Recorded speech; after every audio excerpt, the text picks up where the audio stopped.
ജ്ഞാനതിമിരാന്ധസ്യ ജ്ഞാനാഞ്ജനശലാകയാ ചക്ഷുരുന്മീലിതം യേന തസ്മൈ ശ്രീഗുരവേ നമഃ. ഗജാനനം ഭൂതഗണാധിസേവിതം കപിദ്ധജംബൂഫലസാരഭക്ഷിതം ഉമാസുതം ശോകവിനാശകാരണം നമാമി വിഘ്നേശ്വര പാദപങ്കജം. ഓം ദുർഗേ സ്മൃതാ ഹരസി ഭീതിമശേഷജന്തോസ്തൈ സ്മൃതാമതി മതീവ ശുഭം ദദാസി ദാരിദ്ര്യദുഃഖഭയഹാരിണി കാത്വദന്യാ സർവോപകാരകരണായ സദാർദ്രചിത്താ. ഓം ശ്രീ മഹാദേവി നമഃ. എല്ലാ ദേവീ ഭക്തർക്കും എൻ്റെ സാദര നമസ്കാരം. ഇന്ന് നമ്മൾ ലളിതാ സഹസ്രനാമത്തിലെ പഞ്ചബ്രഹ്മാസന സ്ഥിത മഹാപത്മാടവീ സംസ്ഥ കദംബ വനവാസിനി സുധാ സാഗരമധ്യസ്ഥ കാമാക്ഷി കാമദായിനി, ഈ ശ്ലോകത്തിൽ വരുന്ന ഏതാനും നാമങ്ങളെ കുറിച്ചാണ് ചിന്തിക്കുന്നത്. അതിലാദ്യമായിട്ട് നമ്മൾ ചിന്തനം ചെയ്യുന്നത് പഞ്ചബ്രഹ്മാസനസ്ഥിത എന്ന 58-ാമത്തെ നാമത്തെക്കുറിച്ചാണ്. എന്താണ് പഞ്ചബ്രഹ്മാസനം എന്ന് നമുക്ക് ഒന്ന് ചിന്തിക്കാം. ഈ നാമത്തിന്റെ അർത്ഥം എന്ന് പറയുന്നത്, പഞ്ചബ്രഹ്മാസനസ്ഥിത എന്ന നാമത്തിന്റെ അർത്ഥം നോക്കുകയാണെങ്കിൽ അത് പഞ്ചബ്രഹ്മ നിർമ്മിതമായ ആസനത്തിൽ അഥവാ ഇരിപ്പിടത്തിൽ സ്ഥിതി ചെയ്യുന്നവൾ എന്നാണ്. അപ്പൊ നമുക്ക് എന്താണ് പഞ്ചബ്രഹ്മാക്കള് അല്ലെങ്കിൽ എന്താണ് പഞ്ചബ്രഹ്മാസനം എന്ന് നമുക്ക് മനസ്സിലാക്കേണ്ടതുണ്ട്. പഞ്ചബ്രഹ്മാക്കൾ എന്ന് പറയുന്നത്, നമുക്കറിയാം പ്രപഞ്ചത്തിന് 5 അവസ്ഥാഭേദങ്ങൾ ഉണ്ട് എന്ന് നമ്മൾ പഠിച്ചിട്ടുണ്ട് ശാക്തേയ ഗ്രന്ഥങ്ങളിൽ കൂടിയൊക്കെ.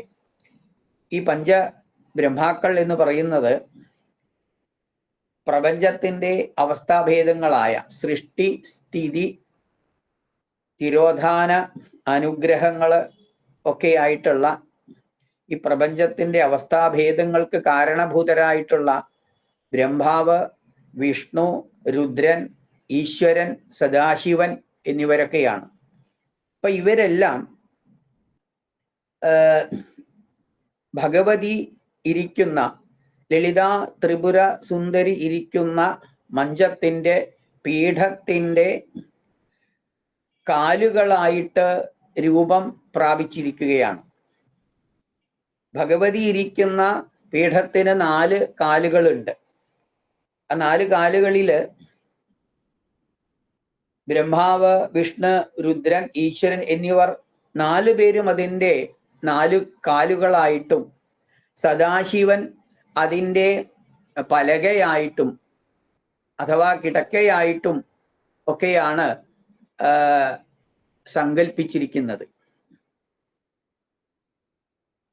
എന്തിനാണ് ഈ പഞ്ചബ്രഹ്മാക്കൾ ഇങ്ങനെ മഞ്ചത്തിന്റെ കാലുകളായിട്ട് വർത്തിക്കുന്നത് എന്ന് ചിന്തിക്കുകയാണെങ്കിൽ, സദാ സമയവും ലളിതാ ത്രിപുര സുന്ദരിയെ സേവിക്കുവാനും അതുവഴി ആ ഭഗവതിയുടെ അനുഗ്രഹങ്ങൾ നേടുവാനുമാണ്.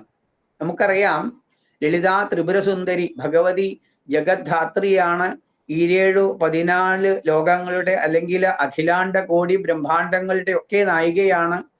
അപ്പോ ജഗദ്ധാത്രിയുടെ അനുഗ്രഹാശിസ്സുകള് ഈ പറയുന്ന ത്രിമൂർത്തികൾക്കും എല്ലാം ആവശ്യമാണ്. അതുകൊണ്ട്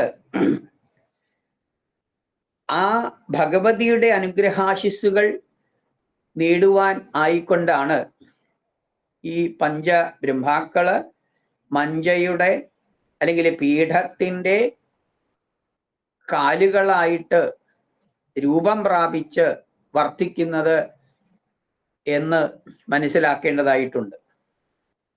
നമുക്ക് ഈ നാമത്തിന്റെ അർത്ഥം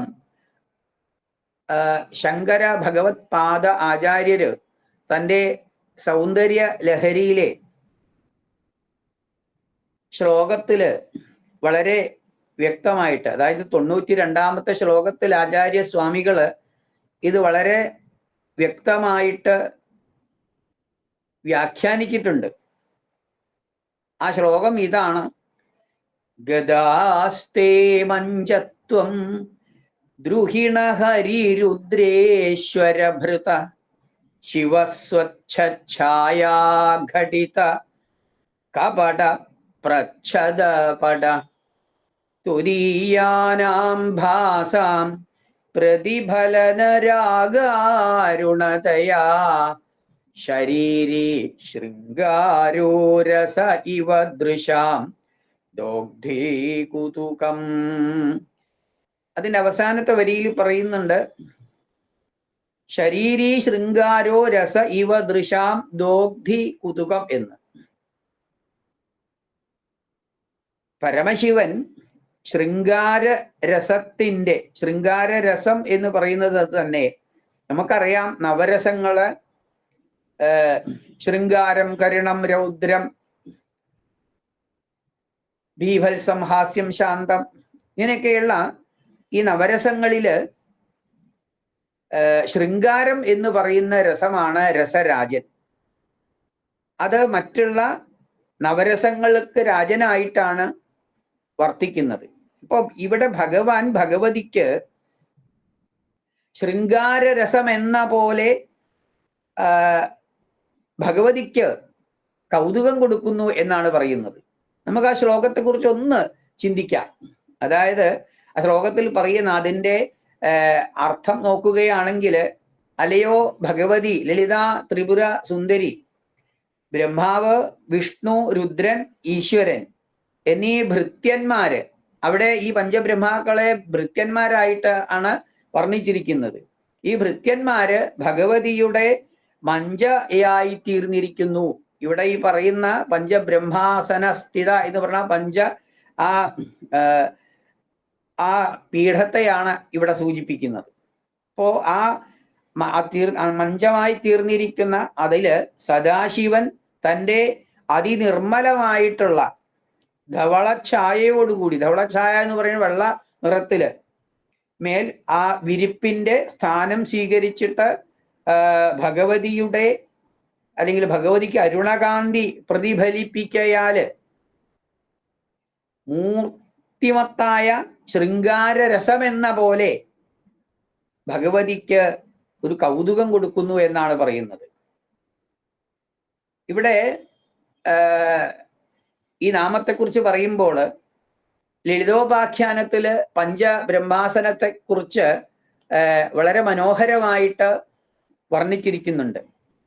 എപ്രകാരമാണ് പഞ്ചബ്രഹ്മാക്കള് എവിടെയൊക്കെയാണ്, ഏത് രൂപത്തിലൊക്കെയാണ് ആ പീഠത്തിന് ചുവട്ടില് കാലുകളായിട്ട് വർത്തിക്കുന്നത് എന്ന് പറയുന്നുണ്ട്. അതില് അഗ്നികോണില്, ആ പീഠത്തിന്റെ അഗ്നികോണിനായിട്ടുള്ള ആ കാല് ബ്രഹ്മാവിന്റെ ആ രൂപമാണ്.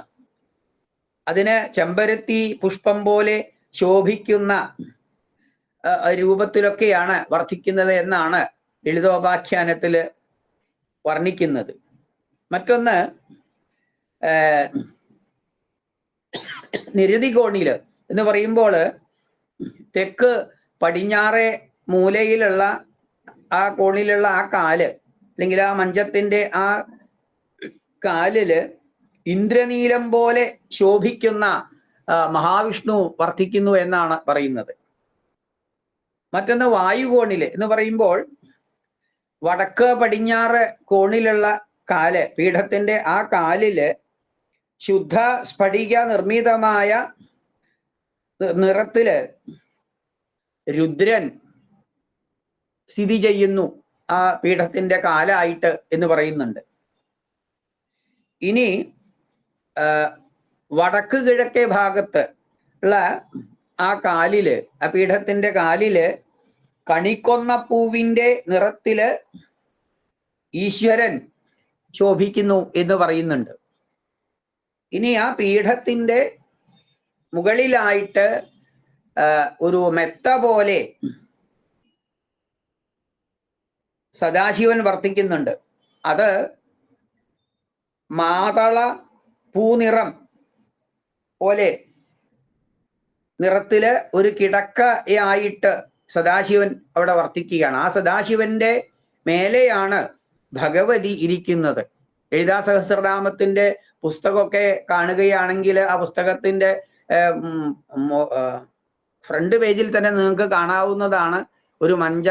അതിലെ മേലെ സദാശിവന്റെ മേലെയായിട്ട് ഭഗവതി ഇരിക്കുന്ന ഒരു ചിത്രമൊക്കെ നിങ്ങൾ ശ്രദ്ധിച്ചാൽ കാണാവുന്നതാണ്.